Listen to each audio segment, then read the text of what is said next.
Good morning student. हमने previous class में chapter number 4 start किया था, लेकिन जो हमारा चैप्टर 3 था उसमें एक टॉपिक हमारा रह गया था। वो टॉपिक का नाम है आयोनाइजेशन एंथैल्पी। इसको आयोनाइजेशन एनर्जी और आयोनाइजेशन पोटेंशियल के नाम से भी जानते हैं। तीनों चीज़ एक ही है। इसको आई बोलते हैं आयोनाइजेशन एनर्जी को। पोटेंशियल जहाँ एनर्जी लिखा होगा वहाँ डेलेज लिखेंगे, और जहाँ पोटेंशियल लिखा होगा वहाँ आई से डिनोट किया जाता है। तो आयोनाइजेशन एंथैल्पी एनर्जी कौन सी एनर्जी होती है?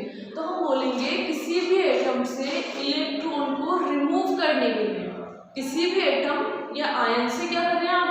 इलेक्ट्रॉन रिमूव कर रहे हैं, यानी इलेक्ट्रॉन निकाल रहे हैं।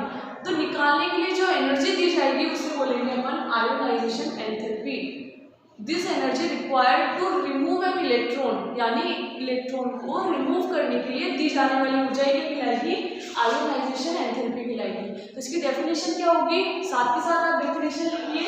यहाँ पर क्या लिखेंगे अपन? The energy which required,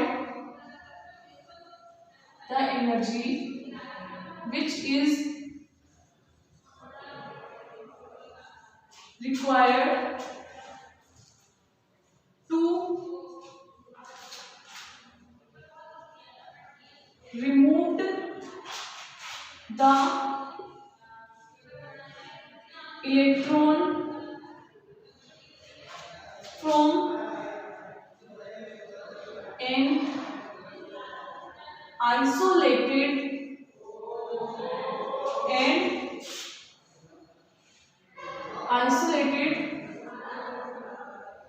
gaseous iota, gaseous and neutral atom is called ionisation enthalpy. देखिए क्या डेफिनेशन है? The energy which is required to removed, सबसे ज्यादा फोकस आपको करना है रिमूव्ड, यानी इलेक्ट्रॉन को रिमूव करने के लिए दी जाने वाली ऊर्जा आईपी कहलाती है। तो ये टर्म आप अगर दिमाग में रखते हैं तो कहीं पर भी आईपी की वैल्यू पूछा जाएगा तो आप आंसर इजीली दे सकते हो। The energy which is required to remove the electron from an isolated gaseous atom। Isolated यानी या तो वो एटम गैस कंडीशन में होगा, गैस फेज में होगा, या वेपर फेज में होगा, या फिर न्यूट्रल एटम भी हो सकता है। Is called ionisation energy. Electron कहीं से भी निकल सकता है, तो यानी इलेक्ट्रॉन रिमूव करने के लिए दी जाने वाली ऊर्जा आयरन ऊर्जा। फॉर एग्जाम्पल देखिए, मान लीजिए ए एटम, ठीक है, आपने इसको क्या दी? आपने इसको एनर्जी दी, और एनर्जी देकर आपने A+ आयन का फॉर्मेशन कर लिया। पहले ही कैसा था? न्यूट्रल एटम था। कैसा एटम है ये? Neutral atom. इस पे कोई चार्ज नहीं है, ना तो पॉजिटिव है ना ही नेगेटिव है। जैसे ही आप इसको एनर्जी देते हो तो ये A+ में चेंज हो गया, साथ में एक इलेक्ट्रॉन रिमूव हो गया। अब इस एनर्जी ने इस इलेक्ट्रॉन को रिमूव कर लिया, तो इस एनर्जी को हम क्या बोलेंगे? IE, यानी आयोनाइजेशन एंथैल्पी। और IE इसी तरह इस एटम से भी आप दोबारा इलेक्ट्रॉन निकाल सकते हो। इस आयन से इलेक्ट्रॉन निकालेंगे, वापस आपने एनर्जी दी। अब ये क्या है? अब ये गैस फेज में चला गया क्योंकि इसके ऊपर पॉजिटिव चार्ज आ गया। अब जब आप इसको वापस से एनर्जी दे रहे हो तो इसके अंदर से एक और इलेक्ट्रॉन निकल जाएगा। तो अब क्या हो जाएगा? A+2, पहले वाला प्लस और जो अब इलेक्ट्रॉन निकला है उसका प्लस मिलके क्या हो जाएगा? +2 इलेक्ट्रॉन निकल गया। तो ये वाली तो कहलाएगी इसकी फर्स्ट आईपी। कौन सी आईपी? First IE। और ये कहलाएगी इसकी सेकंड IE, यानी अब इसकी पहली आयोनाइजेशन एनर्जी और ये इसकी सेकंड आयोनाइजेशन एनर्जी। अब क्या होगा? अब इस आप वापस अगर इससे चाहो तो 2 इलेक्ट्रॉन ऑलरेडी निकले हुए हैं, इससे और इलेक्ट्रॉन निकाल देंगे, तब इसकी वैल्यू क्या हो जाएगी? जैसे आप इसको एनर्जी देंगे, ऑलरेडी +2 चार्ज है, एक और इलेक्ट्रॉन निकल जाएगा, तो क्या चार्ज आ जाएगा? +3। और जैसे ही +3 होगा तो यहाँ से एक इलेक्ट्रॉन रिमूव कर दीजिए। अब ये जो एनर्जी कहलाएगी वो कहलाएगी थर्ड IE। तो बेटा हम इसको इस तरीके से समझेंगे, इलेक्ट्रॉन रिमूव करने के लिए दी जाने वाली ऊर्जा, पहला इलेक्ट्रॉन रिमूव होगा तो फर्स्ट आईपी, दूसरा होगा तो सेकंड आईपी, और तीसरा इलेक्ट्रॉन होगा इसको अपन बोलेंगे थर्ड आईपी। इस तरह हम आयोनाइजेशन एंथैल्पी को डिस्कस करते हैं। इसको उतारिए आप पूरा कंप्लीट।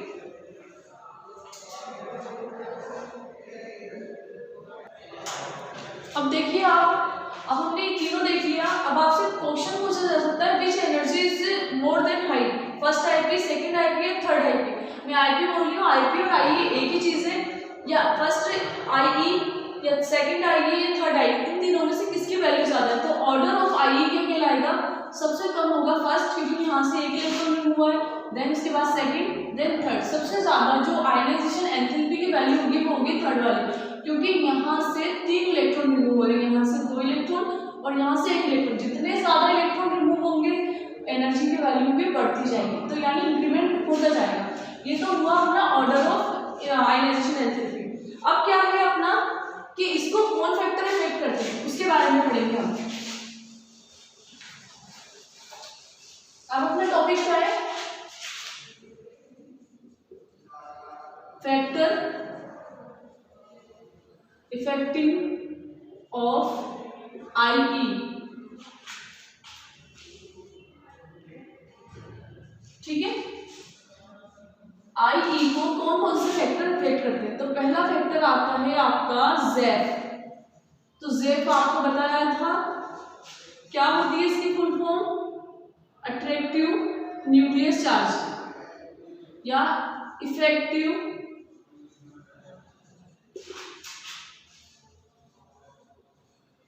Nuclear charge. ठीक है, सेकंड फैक्टर होता है साइज, थर्ड फैक्टर होता है आपका टाइप्स ऑफ ऑर्बिटल, और फोर्थ होता है आपका fulfilled and half filled stages, और लास्ट है आपका शील्डिंग इफेक्ट। कौन सा इफेक्ट, शील्डिंग इफेक्ट। ये देखिए 5 फैक्टर होते हैं ज़ेफ, यानी न्यूक्लियस का न्यूक्लियर चार्ज ज्यादा है या अट्रैक्शन ज्यादा है तो ज़ेफ काम करेगा। साइज होता है, थर्ड होता है types of orbital, S orbital है, पी है, डी है, एफ है, वो भी इफेक्ट करता है आईई की वैल्यू को, और एक फुलफिल्ड और हाफ फिल्ड। मैंने आपको प्रीवियस क्लासेस जब अपनी थी उसमें भी बताया था, फुलफिल्ड जहां इलेक्ट्रॉनिक कॉन्फ़िगरेशन पूरा भरा होगा फुलफिल्ड, और जहां हाफ भरा होगा तो उसको हाफ फिल्ड बोलते हैं। तो ये दोनों ही स्टेजेस मोर स्टेबल स्टेज होती हैं। और लास्ट होता है आपका शील्डिंग इफेक्ट। तो न्यूक्लियर चार्ज और न्यूक्लियर चार्ज और शील्डिंग इफेक्ट दोनों एक दूसरे के अपोजिट काम करते हैं। ये हम पूरा डिटेल में पढ़ के आए हैं, इसके बारे में हम देखेंगे। पहले आप इसको इतना उतार लीजिए।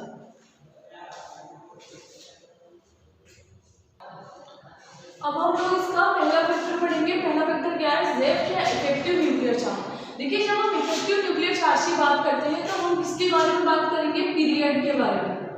किसके बारे में, पीरियड के बारे में। जब हम लोग एक पीरियड में लेफ्ट टू राइट मूव करते हैं, यानी यहाँ से यहाँ पर लेफ्ट टू राइट मूव करेंगे, तब हम क्या देखते हैं, नंबर ऑफ इलेक्ट्रॉन इंक्रीज। क्या इंक्रीज हो रहे हैं, नंबर ऑफ इलेक्ट्रॉन इंक्रीज होते हैं। ठीक है, इसकी बात कर रहे हैं हम लोग पीरियड की। जब हम ज़ेफ की बात करेंगे तो आप हमेशा याद रखना, हम पीरियड के लिए डिस्कस कर रहे हैं। नंबर ऑफ इलेक्ट्रॉन इंक्रीज, ठीक है, रेडियस। जब इलेक्ट्रॉन बढ़ेंगे तो न्यूक्लियस का अट्रैक्शन पावर क्या होगा, बढ़ जाएगी। पहले ये पॉइंट लिखते हैं, attraction of nucleus also increase. ठीक है, थर्ड क्या होगा आपका, नंबर ऑफ इलेक्ट्रॉन इंक्रीज हो गए, इलेक्ट्रॉन के आने से न्यूक्लियस का अट्रैक्शन भी इंक्रीज हो गया। अब क्या होगा, रेडियस या आप बोल सकते हैं डिस्टेंस डिक्रीज हो जाएंगी।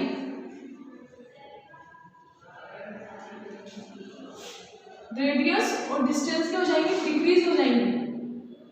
तो अपना जो पूरा कंसेप्ट निकल के आता है कि ज़ेफ क्या इफेक्ट करती होता है, तो जो जेफ होगा वो आईपी के प्रोपोर्शनल होगा। आई की क्या होगा? प्रोपोर्शनल होगा। क्यों? जैसे जैसे हम पीरियड में लेफ्ट टू राइट मूव करेंगे,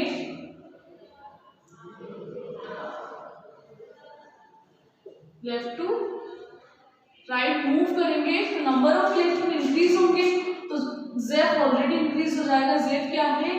अट्रैक्शन ऑफ न्यूक्लियस या इफेक्टिव न्यूक्लियर चार्ज, यही होता है जेफ। तो नंबर ऑफ इलेक्ट्रॉन इंक्रीज हो रहे, एक ही पीरियड के अंदर आ रहे हैं, यहाँ पीरियड चेंज नहीं होता, पीरियड नॉट चेंज,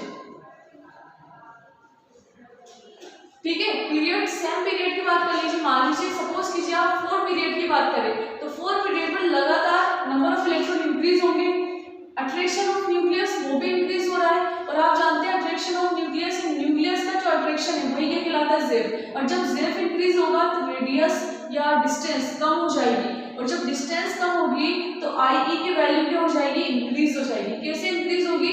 जितना छोटा साइज होगा, जितना कम दूरी होगी न्यूक्लियस को, उससे इलेक्ट्रॉन रिमूव करने के लिए एनर्जी का मान बढ़ जाएगा। तो उस कंडीशन में क्या होगा? जेफ किसके प्रोपोर्शनल होता है? आई की वैल्यू के। तो जितना ज्यादा जेफ बढ़ेगा आई की वैल्यू भी बढ़ जाएगी, और अगर जेफ कम होता है तो आई की वैल्यू भी कम हो जाएगी। तो अपना जो फैक्टर है वो क्या काम करेगा? जेफ किसके प्रोपोर्शनल है? आयोनाइजेशन एंथैल्पी के। जेफ इंक्रीज होगा तो आयोनाइजेशन एंथैल्पी भी इंक्रीज हो जाएगी, ठीक है। इस कॉन्सेप्ट को समझिए, अगर नहीं आया तो फिर भी आप मुझे बताइएगा दोबारा। पीरियड चेंज नहीं हो रहा, लेफ्ट टू राइट जा रहे हैं, नंबर ऑफ इलेक्ट्रॉन इंक्रीज हो रहे हैं, अट्रैक्शन ऑफ न्यूक्लियस भी इंक्रीज हो रहा है, और अट्रैक्शन ऑफ न्यूक्लियस ही क्या होता है? इफेक्टिव न्यूक्लियर चार्ज होता है, ठीक है।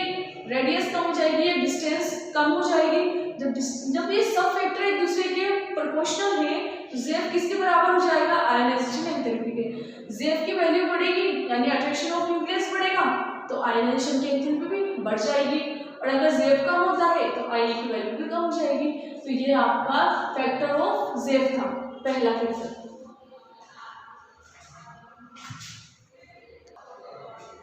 अब हमारा जो दूसरा फैक्टर है वो है साइज। साइज के बारे में आपको डिनोट करना है, ठीक है। अब साइज की जब हम बात करेंगे तो अपन ग्रुप की बात करेंगे। इससे पहले हमने जेफ की बात करी थी तो हमने पीरियड की बात करी थी, साइज की बात करेंगे तो हम ग्रुप की बात करेंगे। मैंने आपको पहले भी समझाया था, जब ग्रुप में अपन टॉप टू बॉटम जाते हैं यानी ऊपर से नीचे जाते हैं तो क्या बढ़ते हैं? ऊपर से नीचे जाने पर पीरियड्स का नंबर बढ़ता है। क्या इंक्रीज होगा? सबसे पहले ऊपर से नीचे जाएंगे तो number of period increase, not number of electron. यहाँ पर पहला फैक्टर क्या करेगा? नंबर ऑफ पीरियड इंक्रीज, ठीक है। पहले मान लीजिए पहले फर्स्ट पीरियड है, second, then third, 4, 5, 6 and so on. इस तरीके से ऊपर से नीचे जाने पर क्या होता है? पीरियड इंक्रीज होंगे। अब पीरियड इंक्रीज होंगे तो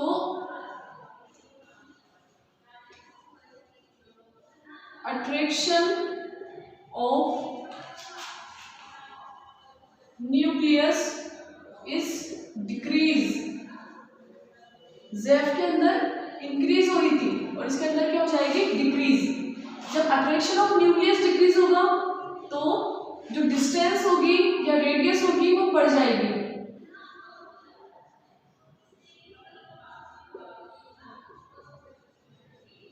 radius and distance increase. Period बढ़ रहे, अट्रैक्शन कम हो रहा है, रेडियस बढ़ रही है। जब जितनी बड़ी रेडियस होगी उतना ज्यादा न्यूक्लियस और ये आपका न्यूक्लियस और इलेक्ट्रॉन के बीच की डिस्टेंस जितनी ज्यादा होगी तो इलेक्ट्रॉन को रिमूव करने के लिए कम एनर्जी चाहिए अपन को। क्या फैक्टर है? जितनी ज्यादा रेडियस होगी उतनी कम एनर्जी लगेगी इलेक्ट्रॉन को निकालने के लिए या रिमूव करने के लिए। तो साइज क्या हो जाएगा? आई के इनवर्सली प्रोपोर्शनल हो जाएगा। जहां साइज बढ़ेगा आई की वैल्यू कम हो जाएगी और जहां आई की वैल्यू ज्यादा होगी साइज कम होगा। तो ये एक दूसरे के इनवर्सली प्रोपोर्शनल होते हैं, इस चीज को ध्यान रखना। ग्रुप के अंदर हम जब ऊपर से नीचे जाते हैं तो नंबर ऑफ पीरियड्स इंक्रीज होंगे। और पीरियड इंक्रीज होंगे तो इनके बीच की दूरी बढ़ जाएगी, यानी डिस्टेंस बढ़ती जाएगी, और जब डिस्टेंस बढ़ेगी तो इनके बीच की जो रेडियस है वो बढ़ जाएगी। तो न्यूक्लियस और इलेक्ट्रॉन के बीच की जब डिस्टेंस बढ़ेगी तो इलेक्ट्रॉन को रिमूव करने के लिए बहुत कम एनर्जी चाहिए। काय की एनर्जी, आई की एनर्जी। साइज जितना बड़ा होगा एनर्जी उतनी कम होगी, तो साइज इनवर्सली प्रोपोर्शनल होता है आई की वैल्यू पे। ये अपना सेकंड फैक्टर कंप्लीट होता है। अब जो बचे हुए फैक्टर है वो कल की क्लास में लिखेंगे, ठीक है। यहाँ तक का वर्क आप कंप्लीट करें। Thank you so much.